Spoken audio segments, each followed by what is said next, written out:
Hello बच्चों, let's see this question. This question says that select the correct ionic mobility order in water.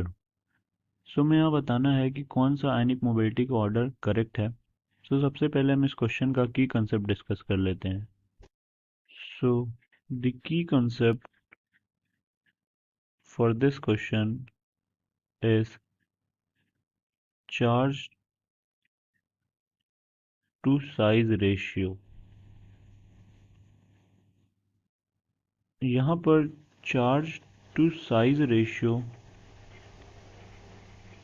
किसी भी cation का directly proportional होता है उसके डिग्री ऑफ हाइड्रेशन के, जो इफेक्ट करेगा उसकी आयनिक मोबिलिटी को.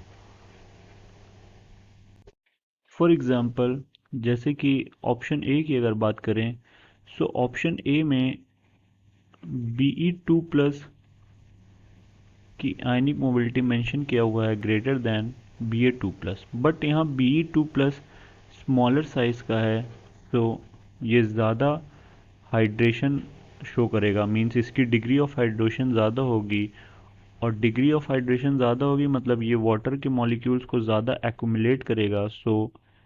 Due to high degree of hydration its ionic mobility will get decreased. इसकी आयनिक मोबिलिटी डिक्रीज कर जाएगी. सिमिलरली ऑप्शन बी में भी यहाँ पे Li+ है और Rb+ है, ये भी स्मॉलर साइज का है. इसकी भी आयनिक मोबिलिटी कम होगी Rb+ से, ये भी ऑर्डर गलत दिया हुआ है. यहाँ पे Li+ की आयनिक मोबिलिटी कम होगी. नौ इन ऑप्शन सी, यहाँ पर I- और Cl- में दिया गया है कि Cl- की ज़्यादा है. ये भी गलत हो जाएगा क्योंकि Cl- छोटा है, ये high degree of hydration show करेगा. And if we move for the next option, option D, Na+, Mg2+ और Al3+. यहाँ पे Na के ऊपर +1 है, ये चार्ज टू साइज रेशियो इनका कम होने की वजह से इसका डिग्री ऑफ हाइड्रेशन कम होगा, और इस वजह से इसकी आयनिक मोबिलिटी ज़्यादा होगी. और फिर Mg2+ में चार्ज टू साइज रेशियो बढ़ेगा, डिग्री ऑफ हाइड्रेशन इंक्रीज करेगी और आयनिक मोबिलिटी डिक्रीज.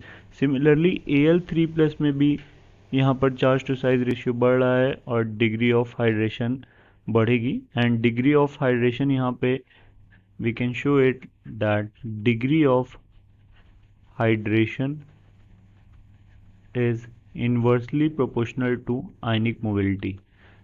Al3+ के केस में डिग्री ऑफ हाइड्रेशन ज़्यादा होगा, इसलिए उसकी आयनिक मोबिलिटी सबसे कम होगी. On this basis our final answer will be option D. I hope you understood it well. All the best.